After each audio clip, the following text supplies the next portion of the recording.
আসসালামু আলাইকুম বন্ধুরা, আজকে চলে এসেছি সৌরজগৎ সম্পর্কে গুরুত্বপূর্ণ কিছু মজার প্রশ্ন উত্তর নিয়ে। চলুন শুরু করা যাক। তো বন্ধুরা, আজকে প্রথম প্রশ্নটি হচ্ছে, কোন গ্রহকে লাল গ্রহ বলা হয়? ক শুক্র, খ মঙ্গল, গ বৃহস্পতি, নাকি ঘ শনি? সঠিক উত্তরটি হচ্ছে খ মঙ্গল। এর পৃষ্ঠে লৌহ অক্সাইড থাকার কারণে লালচে রঙের হয়ে থাকে। বন্ধুরা, আজকে দ্বিতীয় প্রশ্নটি হলো, কোন গ্রহকে সৌরজগতের দৈত্য বলা হয়?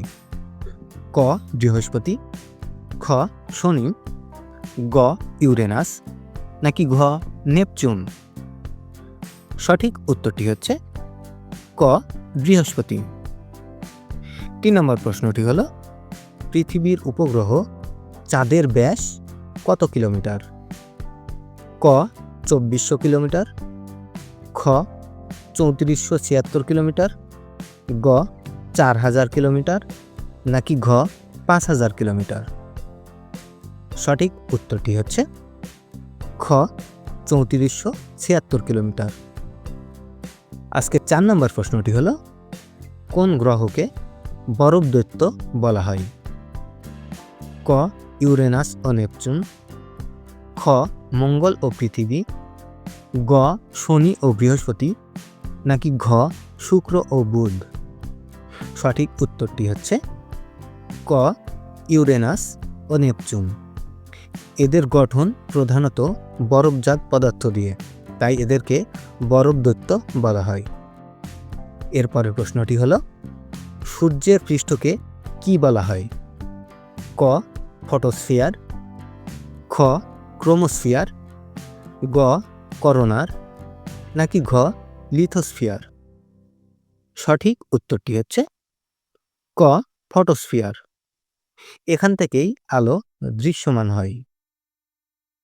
6 নম্বর প্রশ্নটি হচ্ছে, সৌরজগতের কোন গ্রহটি এক পাশে হেলে ঘূর্ণন করে? ক ইউরেনাস, খ শুক্র, গ মঙ্গল, নাকি ঘ নেপচুন? সঠিক উত্তরটি হচ্ছে ক ইউরেনাস। 7 নম্বর প্রশ্নটি হচ্ছে, পৃথিবীর কেন্দ্র প্রধানত কোন ধাতু দিয়ে তৈরি? ক লোহা ও নিকেল, খ অ্যালুমিনিয়াম ও সিলিকা, গ ক্যালসিয়াম ও সোডিয়াম, নাকি ঘ ম্যাগনেসিয়াম ও সালফার? সঠিক উত্তরটি হচ্ছে ক লোহা ও নিকেল। পরবর্তী প্রশ্নটি হচ্ছে, সৌরজগতের সবচেয়ে বাতাসপূর্ণ গ্রহ কোনটি? ক বৃহস্পতি, খ নেপচুন, গ শনি, ঘ ইউরেনাস?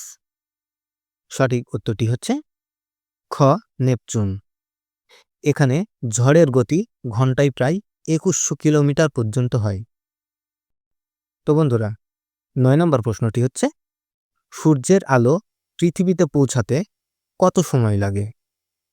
ক 5 মিনিট 15 সেকেন্ড, খ 8 মিনিট 20 সেকেন্ড, গ 10 মিনিট 5 সেকেন্ড, নাকি ঘ 15 মিনিট?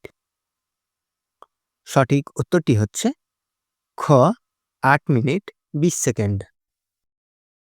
তো বন্ধুরা, আজকে সর্বশেষ বা 10 নম্বর প্রশ্নটি হচ্ছে, কোন গ্রহে একদিন সবচেয়ে দীর্ঘ হয়?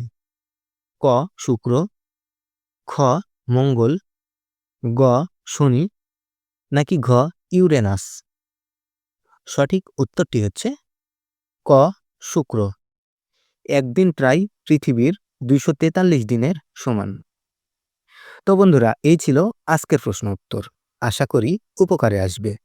ভালো লাগলে লাইক, কমেন্ট, সাবস্ক্রাইব করে পাশে থাকুন। আল্লাহ হাফেজ।